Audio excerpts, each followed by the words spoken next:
Hey Insta fam, we're finally back. I know it's been a while. We are here.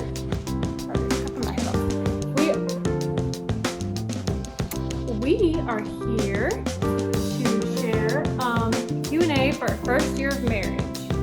So we've got a few questions from some of our friends on Insta. Some we made up. All right. We didn't get enough questions, so we had to go and figure out questions. What is this, right? Oh, that's my beautiful centerpiece. Okay. The first question is. What are you doing? Oh yeah. We love essential oils over here, but we really want to get into some better essential oils. But this is all we have right now. Okay. How long did it take? Get off the table. This video, I swear. Can you just make a video about Sadie? Can you just make a whole video about Sadie? She's literally gonna jump on the table. I don't know why she thinks she can do that. Also, I just want to add, I'm so sorry for the way I look tonight. I'm not wearing makeup or anything. Okay. She doesn't need it. Aw, you're so sweet. Okay. So our first question is, how long did it take to get used to it? How long did it take you to get used to marriage? Not terribly long. I mean, it's not like, I was ready to be married. Like, I was 21, so it's not like I was like 16 or anything. Did you have to get adjusted to anything? Like, cause we both, like you were in college, for like 4 years. You're used to being by yourself. I was still living with my parents. So did it take a lot of adjusting for you or not really? Yeah, there was adjustment, but it's really not that bad. No, honestly, I loved it. I loved being able to wake up to you in the mornings and go to bed with you at night. I enjoyed it. I loved it. So, no, it didn't take a lot to get used to. If you're ready for marriage, it's really not a difficult adjustment. Would you agree? Would you say you were ready for marriage? Yeah.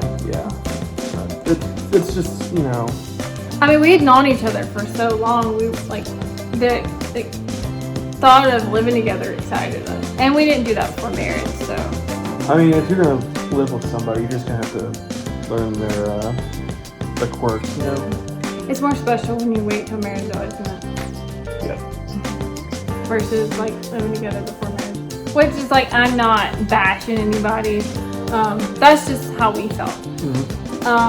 Was it overwhelming or did you love it? By the way, love y'all. We love you too. I wouldn't say it's overwhelming per se. What would you say? There is an adapting period. There's a learning curve. Yeah, because you're not only taking care of yourself, you're taking care of another person as well. So when you fix dinner or breakfast, you're not only fixing for you, you're fixing for someone else. And you have to make sure that, they're happy. That, you're, what's the word I'm looking for? Pleasing them, making them happy, making sure they feel loved, every day. And with marriage, you really have to work hard at it. You both have to work hard, because if only one is putting in the effort, you're going to struggle a lot. What would you say? Do you want to add on to that? Nope, you said you're perfectly. Okay. What's the hardest part about marriage?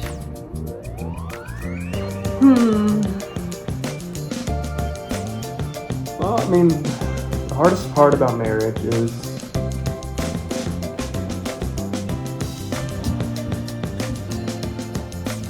this is gonna sound pretty mean, but it's the other person. What? What do you mean by that? It's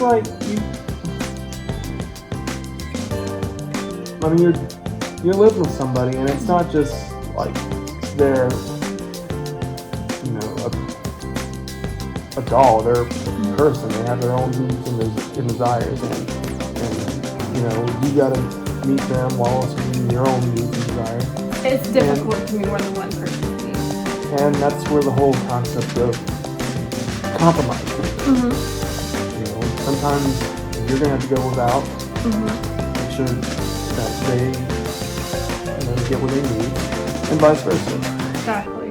basically you're having to put their needs before your own, which means like if you have to give up something, or let's say you and your husband are on a tight budget and you're saving up for a house, and let's say you love to shop, like, you know, we as women love to shop.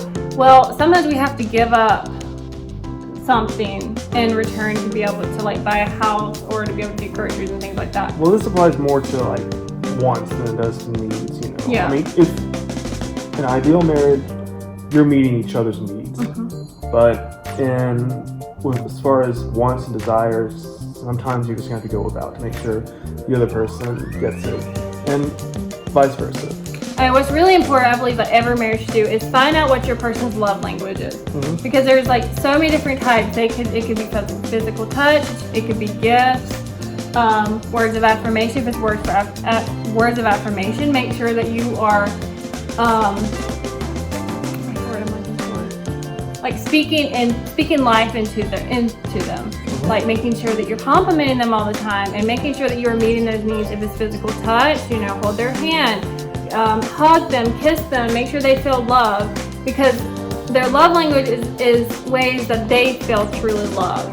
Because not everyone's into gifts. I mean, who isn't into gifts? But some people would prefer physical touch over gifts, and some people would prefer gifts over certain things. So that's really important. Also, how to prepare in your relationship before marriage. So how did you prepare for marriage while we were dating?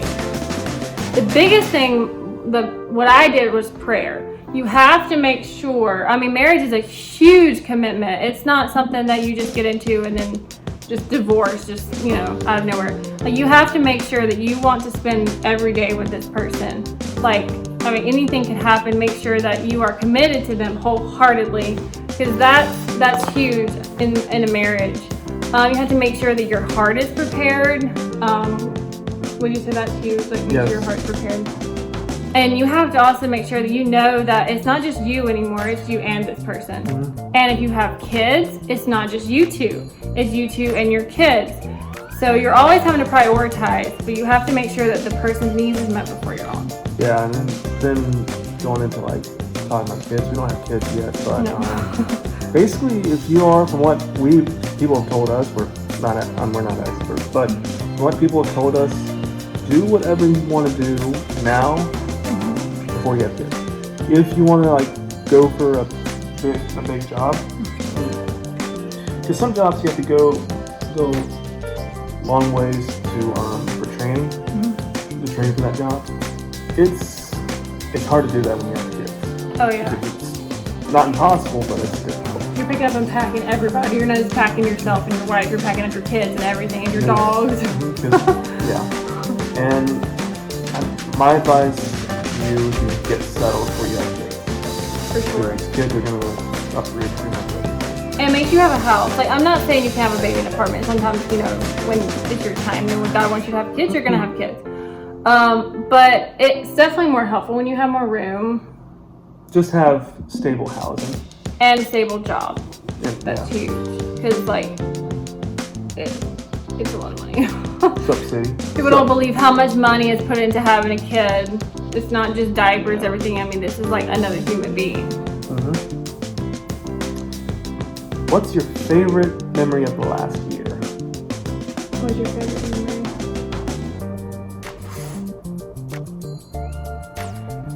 Okay, mine would be. We can cut this out if you don't want me to say it. The time when you truly felt like the love of God, like when you found that out yourself and you know what it feels like to truly be loved by God. That was like, you know, right for anniversary, that was the best gift I could have ever received. Like, that truly made me joyful, knowing that my prayers have been answered. What would be yours? So, we got married last year, if you remember, was basically the start of COVID, the pandemic. Our original plans for the wedding were destroyed because by April, everything was locked down. So October came around and we decided to have a celebration for actual celebration. So I got to see her in the wedding dress and we all got to celebrate. And it was probably one of the happiest times of my life. It was the most beautiful day. My life. What was your favorite part? Seeing me in the wedding dress. Oh, guys, he got emotional. I wasn't expecting it. Like, it was the sweetest thing. I almost cried when people were watching me, and I was like, hold it together, Autumn, hold it together. I can't wait to see the pictures, though. So excited. Okay, what was your favorite date together last year? Oh, we've been on so many dates. Remember that time I took you to Topgolf? That was so fun. I Was that your favorite? Gonna beat you. Yeah, he's better golf than I am.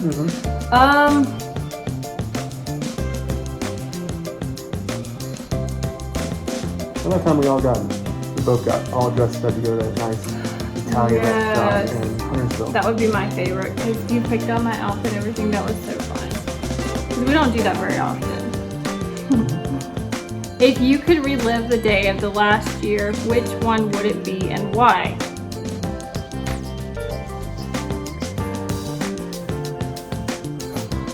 The celebration, for sure. It was over way too quickly. I mean, they say that, you know, when you get engaged, it's so exciting to plan your wedding, but it's over like snap of a finger. Yeah. It goes by way too quickly. So if you're engaged right now, enjoy planning it. It's so fun. Like, enjoy, you know, praying together and go to counseling. We highly recommend counseling. We did that, and we're so thankful that we did because they asked us questions that we didn't even think about that helped us tremendously. Also, if you're married and you need counseling, don't be ashamed to go to counseling because they won't judge you. They're there to help you. Yeah, I mean, everyone needs help sometimes, so. The biggest thing is go to Jesus too. Yeah. That's probably the best thing you could do. Like I said, I mean, everyone needs help sometimes. You don't need to tough it out and say you can handle yourself, which you probably could. But it's not good to handle yourself. No, but a lot of times that's an uphill battle. So The best thing is be on your knees, like praying every day. Like if you feel like your marriage is struggling and you don't feel like you can make it any longer, talk to Jesus. Talk to Jesus. Talk to your pastor or marriage counselor, someone. But don't share it on social media. Like keep it to yourself. Because when it comes to that, like, Tell people to keep to themselves and then they say. Well, no, I'm saying like go to counsel, but like don't share it on Facebook or Instagram. Yeah. Well, Because like I mean that's not something you want everybody to know. How have we grown as a couple in this last year? We've grown a lot. There are times we were really struggling, and yeah, it was really hard. We don't share everything. I'd say really we've grown a lot closer to God. But there were times that we weren't as close, and that's when we struggled the most. But when we got back into the Word together and really dug deep in His Word and prayed together and asked Him to help us, I feel like that's when we really go. Like our love for each other has grown even more because we both know what it feels like to be loved by God, and you can't really explain that. Like there's nothing greater than that. yeah. What would you say? Yeah, like what you said, and it's just, you know, you're gonna have a lot of ups and downs. You know? Oh yeah, Marriage is not a sprint; it's a marathon. You know, marathons are test of endurance, not speed. You just gotta learn to accept. Learn how to love, you know, and then all the lovey-dovey, all that sort of stuff. I mean, like, you just gotta learn how to truly love people, and that's just something you can't learn unless you go to the Word. I mean, the best thing to do is just, you know, make sure that they feel loved every day. Like daily, remind them, encourage them, pray for them, and if they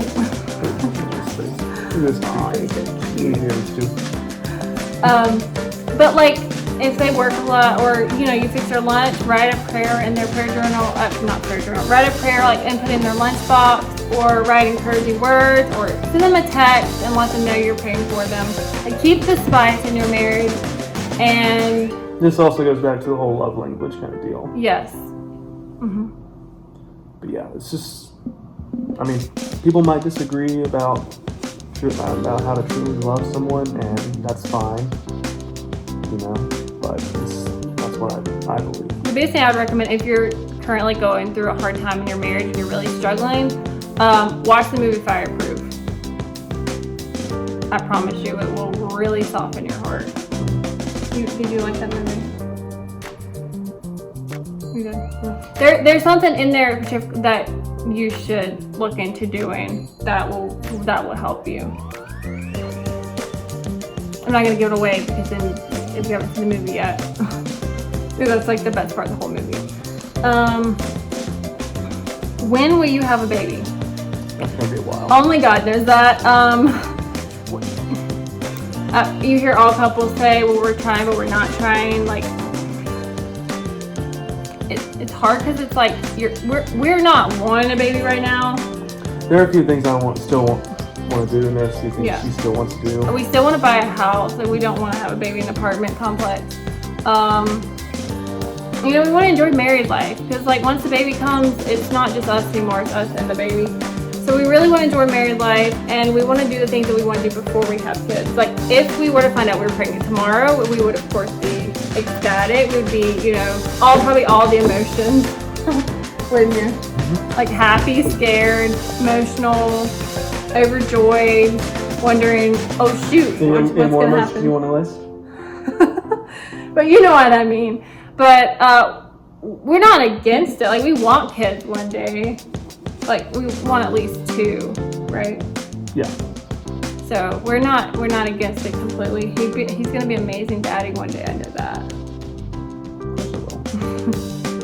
We're gonna be cleaning the whole house. Oh my gosh. Just like I have. At the age of 3, we're gonna teach them young like we were. Yep. Our parents taught us young to start cleaning and. Gonna put little Swippers on the little baby and I'll just crawl around the house. No, but you're gonna be amazing, Dad. You're gonna raise them right. We're gonna raise them, in the Lord, and hopefully they'll be close to God. Yep. Gonna learn all about fatherhood by playing God of War. Oh no. Boy. Yeah. Okay. And lastly, we will finish with this one. Do you still feel the same? Is the bond between you both better than before? It's better. Oh, 100%. Like we said before, when we have drawn closer to God, our love for each other is just indescribable. I've never felt so loved before. And when you're truly loved by someone, like Christ's love, it's really the best. Can we explain to them what the difference is between when you love someone, when you think you love someone, but it's not truly like Christ's love? Does that make sense? Yeah, I fell asleep. Oh no. But I kind of want you to elaborate that a little bit. So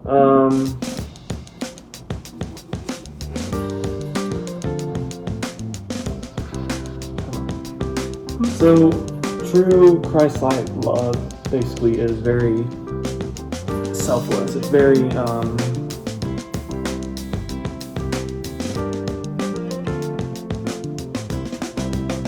so there's no boundaries with the true Christ-like love.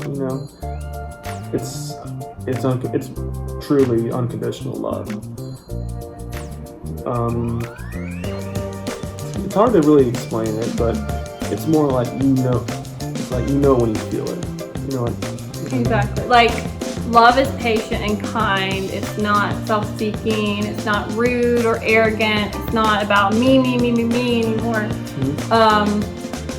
I love the verse 1 Corinthians 13 verse 4, because it talks about love is patient, love is kind, does not boast, does not envy. That one, I love that verse. I love reading it at weddings especially, but I feel like until you actually experience that kind of love, it's hard to explain it. You can't explain it until you experience it yourself, because everybody thinks they know how to love, but in reality they really don't. Because if you don't know Christ's love, then you can't love the same way. I mean, a lot of the things, love is like It's not being all love. sweet on someone, Yeah. giving them gifts. You need to do that. I mean, that's great and all, but That's important. You still need to do that. yes, But you can't buy someone's love. I feel like that's what everyone needs to realize. It's like you can't buy someone's love. They need Christ's love. not true love, at least. Yeah. So we'll end it at that. So yeah, this was a good video. This was a good We talk. enjoyed filming this one, and it's been a while. But yeah, we Yeah. celebrate our first anniversary now, so it's exciting. Yeah, we'll wait for Exciting things coming up ahead. get excited for year 2. We're excited to see what God has in store for us. We don't know when we're gonna have kids, but when we do, trust me, you'll know. We'll be announcing it. So, hope y'all have a great night, and And you'll get to see us fight over what baby names for this little kid. oh yeah, we'll go through all that. It's gonna be fun. So, all right. And we'll pick out 2 names. We'll settle with a couple's boxing. Oh no. Say bye bye. We will see y'all. Talk to y'all later. Bye.